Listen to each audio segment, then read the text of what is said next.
আসসালামু আলাইকুম। পিঠা তো আমরা অনেকভাবেই খেয়ে থাকি। এই পিঠাটা ভিন্ন রকমের পাকন পিঠা। বরিশালের মানুষ বলে এটাকে পাকন পিঠা। খেতে কিন্তু অসাধারণ হয়। আর বরিশালের বিভিন্ন জায়গায় বিভিন্ন রকমের পাকন পিঠা তৈরি হয়। কিন্তু এই পিঠাটা অন্যরকম। আজকে আমি আপনাদের সাথে শেয়ার করব। আশা করি আপনাদের খুব ভালো লাগবে। দেখুন পিঠাটা বীজে কতটা নরম এবং রসে টইটুম্বুর হয়ে গেছে দেখুন।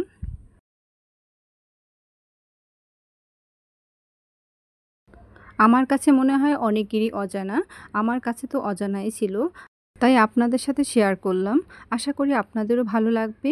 ইউনিক মনে হচ্ছে বলেই আমি আপনাদের সাথে শেয়ার করলাম। দেখুন এখানে আমি মুগের ডাল সিদ্ধ করে বেটে নিয়েছি। এটাকে সিদ্ধ করে বেটে নেওয়া হচ্ছে। দেখুন এভাবে শিলপাটায় বেটে একবারে মিহি করে নেওয়া হচ্ছে। চাইলে আপনারা মিক্সারে দিয়েও মিহি করে নিতে পারেন। এখানে আমি শিলপাটায় বেটে নিয়েছি। গ্রামের বাড়িতে বসে এই পিঠাটা তৈরি করা হয়েছে। দেখুন এখানে নারকেল বাটা, একইভাবে আমি নারকেলটাকেও বেটে নিয়েছি আর এখানে মুগের ডালটাকেও বেটে নেওয়া হয়েছে। দেখুন একবারে মিহি করে বাটা হয়েছে মুগের ডাল এবং নারকেলটাকে। ফ্রেশ নারকেলটা নিতে হবে। দেখুন এখানে নেওয়া হয়েছে চালের গুঁড়া এবং আটা। এটা সমান অনুযায়ী নেওয়া হয়েছে। দিয়ে দেওয়া হয়েছে লবণ পরিমাণ অনুযায়ী। এটাকে ভালোভাবে মিক্স করে নেওয়া হচ্ছে লবণটাকে আটা এবং চালের সাথে।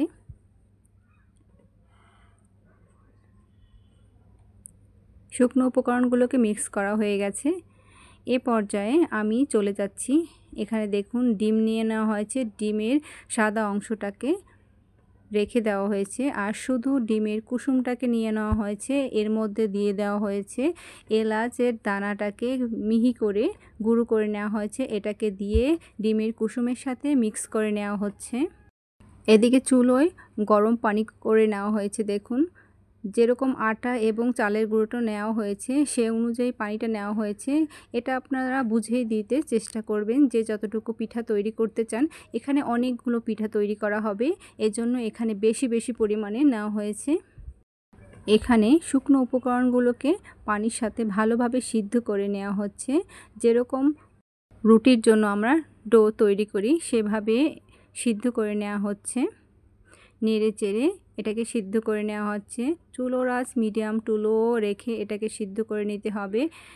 দেখুন এটা সিদ্ধ হয়ে গেছে। এই পর্যায়ে একটি চালের গুঁড়া এবং আটাটাকে একটি পাত্রে ঢেলে নেওয়া হয়েছে। যেহেতু গরম এটাকে একটু ছড়িয়ে দেওয়া হচ্ছে যাতে করে তাড়াতাড়ি করে এটা ঠান্ডা হয়ে যায়। এখানে অনেকগুলো পিঠা তৈরি করা হবে, এজন্য বেশি পরিমাণে নেওয়া হয়েছে। আপনারা আপনাদের পরিমাণ অনুযায়ী নিতে চেষ্টা করবেন। দেখুন এখানে এটাকে নেড়েচেড়ে একটু ঠান্ডা করে নেওয়া হচ্ছে। এই পর্যায়ে এর মধ্যে হালকা কুসুম গরম পানি অল্প অল্প করে দিয়ে এটাকে আবার একটু মিক্স করে নেওয়া হচ্ছে। এই পর্যায়ে আমি হাতের সাহায্যে এটাকে মিক্স করে নেব ডো তৈরি করার জন্য। দেখুন হাত দিয়ে ভালোভাবে ডোটা তৈরি করে নিতে হবে। একটু গরমই আছে। বড় একটা শ্রেণীর মধ্যে এটাকে ঢেলে নেওয়া হয়েছে যাতে করে এটা ডোটা তৈরি করা খুব সহজ হয়ে যায়। এ পর্যায়ে এর মধ্যে দিয়ে দেওয়া হচ্ছে নারকেল বাটাটাকে আর দিয়ে দেওয়া হচ্ছে মুগের ডাল বাটাটাকে। দেখুন বেটে নেওয়া মুগের ডাল এবং বেটে নেওয়া নারকেলটা এর মধ্যে এ পর্যায়ে দিয়ে দেওয়া হচ্ছে। এই আটার সাথে আটা এবং চালের গুঁড়ার সাথে এটাকে মিক্স করে নিচ্ছি।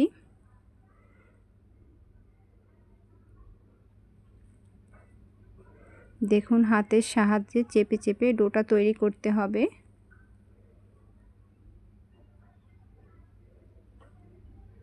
এই পর্যায়ে দিয়ে দেওয়া হচ্ছে দেখুন ডিমের কুসুম এবং এলাচ মিক্স করে রাখা ছিল, এটাকেও এর মধ্যে মিক্স করে নেওয়া হচ্ছে।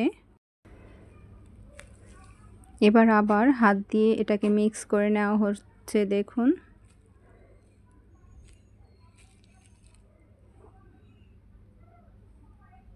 হাতের সাহায্যে করা একটু কষ্টকরই হয়, যেহেতু চালের গুঁড়ো দেওয়া একটু শক্ত শক্ত থাকবে। এটাকে হাতের সাহায্যে এভাবে করে নিতে হবে, বেশি পানি অ্যাড করা যাবে না এর সাথে। আমি এজন্যই বললাম, পাকন পিঠা তো অনেকভাবেই আমরা খেয়ে থাকি, এরকম অনেকেই খাননি এখনও। এভাবে একবার তৈরি করে দেখবেন পাকন পিঠাটা কতটা চমৎকার হয়, খেতেও মাশাআল্লাহ দারুণ হবে। আমার এই রেসিপিটি যদি আপনাদের কাছে ভালো লেগে থাকে অবশ্যই লাইক, শেয়ার, কমেন্ট করে নিয়মিত চ্যানেলের সাথে থেকে চ্যানেলটিকে সাবস্ক্রাইব করে রাখবেন। দেখুন এখানে আমি দিয়ে দিচ্ছি রান্নার সাদা তেল। এটা দিয়ে এই ডোয়ের সাথে এবার মিক্স করে নেব।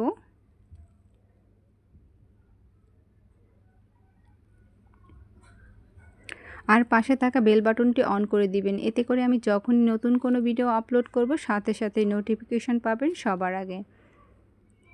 তেলটাকে ডোয়ের সাথে ভালোভাবে মিক্স করে নেওয়া হচ্ছে। দেখুন আমার এই ভিডিওটি যারা ফেসবুক পেজ থেকে দেখছেন প্লিজ লাইক এবং ফলো দিয়ে রাখবেন, এতে করে আমি যখনই নতুন করে ভিডিও আপলোড করব সাথে সাথে নোটিফিকেশন পাবেন। দেখুন এখানে আমি ডোটা দিয়ে দুটো বড় বড় ডো তৈরি করে নিয়েছি, এটা ভালোভাবে মুথে নিয়েছি।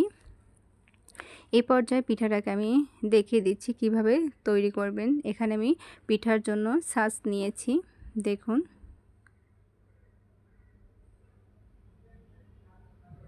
এটার মধ্যে একটু তেল মাখিয়ে নেওয়া হচ্ছে,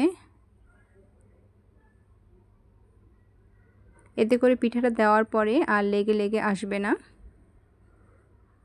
প্রত্যেকটার আমি এভাবে তেল মাখিয়ে নেব।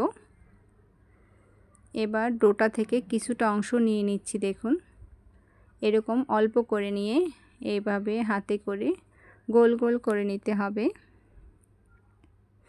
পিঠাটা জাস্ট যে যেরকম তৈরি করতে চান, বড় ছোট যে যেভাবে, এভাবে আমি গোল করে নিচ্ছি।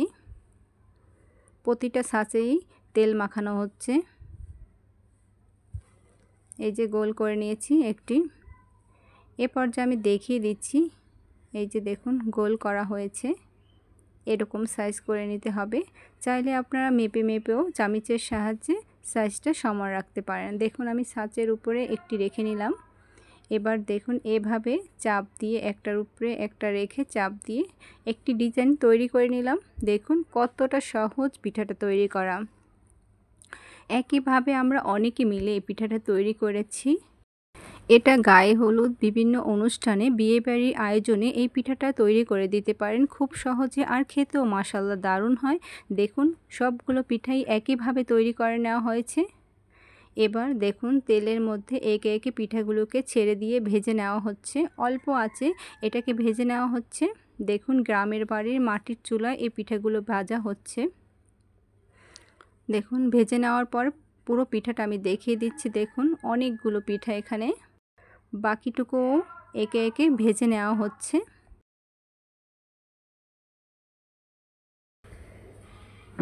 পিঠাপুলি বাঙালির একটি ঐতিহ্য। দেখুন এখানে পুরো পিঠাটাকে ভেজে নেওয়া হয়েছে, দেখিয়ে দিচ্ছি। এটাকে অবশ্যই ঠান্ডা করে নিতে হবে, ঠান্ডা করার জন্য আমি রেখে দিয়েছি। এদিকে চুলোয় একটি পাত্রে অনেকটাই পানি নিয়ে নিয়েছি, এর মধ্যে দিয়ে দেওয়া হচ্ছে এলাচ, একটু ফাটিয়ে দানাগুলোকে দিয়ে দেওয়া হয়েছে। এ পর্যায়ে দিয়ে দেওয়া হচ্ছে চিনি। এখানে অনেকগুলো পিঠা, এজন্য এখানে 1.5 কেজি পরিমাণ চিনি দেওয়া হয়েছে।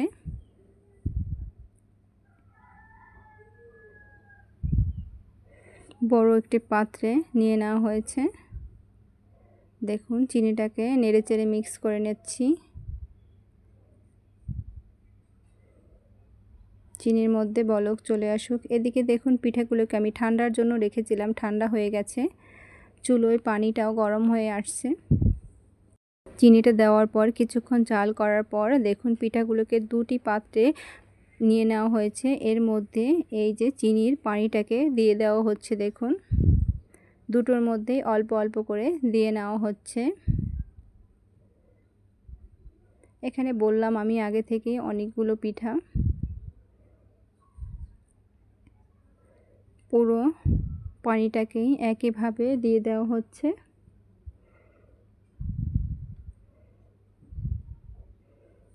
পানিটা দেওয়ার পরে একটু নেড়ে চেড়ে দিচ্ছি। দেখুন যাতে করে সব জায়গায় সমানভাবে পানিটা পৌঁছায় সব পিঠার। এভাবে পিঠাগুলোকে ভিজিয়ে দেওয়া হচ্ছে। এই পর্যায়ে পিঠাগুলোকে আমি নেড়েচেড়ে মিক্স করার পরে এটাকে রেখে দেব 3 থেকে 4 ঘন্টা। এভাবে ঠান্ডা কোনো স্থানে রেখে দিলেই হবে। 3 থেকে 4 ঘন্টা পর আমি ফিরে আসছি।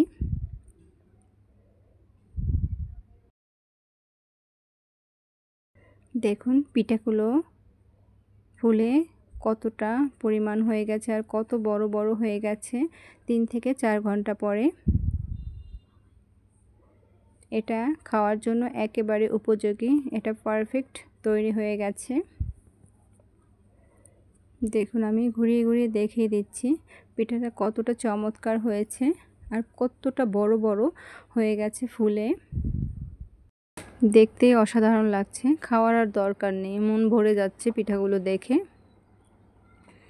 আপনারা এভাবে এরকম পিঠা তৈরি করে দেখবেন, ইনশাআল্লাহ ভালো লাগবে আপনাদেরও।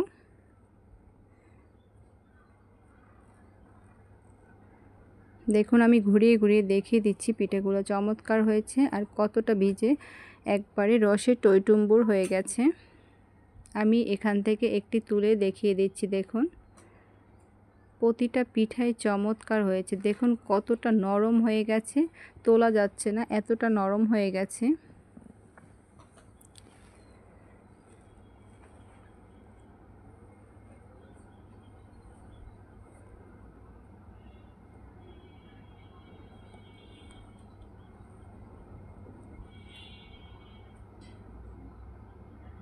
আপনারাও বাসায় ট্রাই করে দেখবেন এরকম পিঠার রেসিপি।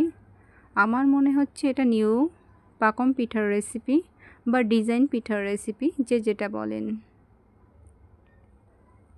এবার আমি এখান থেকে আপনাদের কেটে দেখাবো পিঠাটা তৈরি হয়েছে কেমন। দেখুন এটা দেখেই বুঝতে পারছেন কতটা নরম এবং সফট এবং রসালো হয়েছে পিঠাটা ভিজে। দেখুন আমি ঘুরিয়ে ঘুরিয়ে দেখিয়ে দিচ্ছি, এটা খেতেও মাশাআল্লাহ চমৎকার হয়। ভিন্ন রকমের একটি ডিজাইন পিঠা আপনাদের সাথে শেয়ার করলাম, আশা করি আপনাদের ভালো লেগেছে। সকলে ভালো থাকবেন, সুস্থ থাকবেন। আজকের মতো এখানেই শেষ করছি। আসসালামু আলাইকুম, আল্লাহ হাফেজ।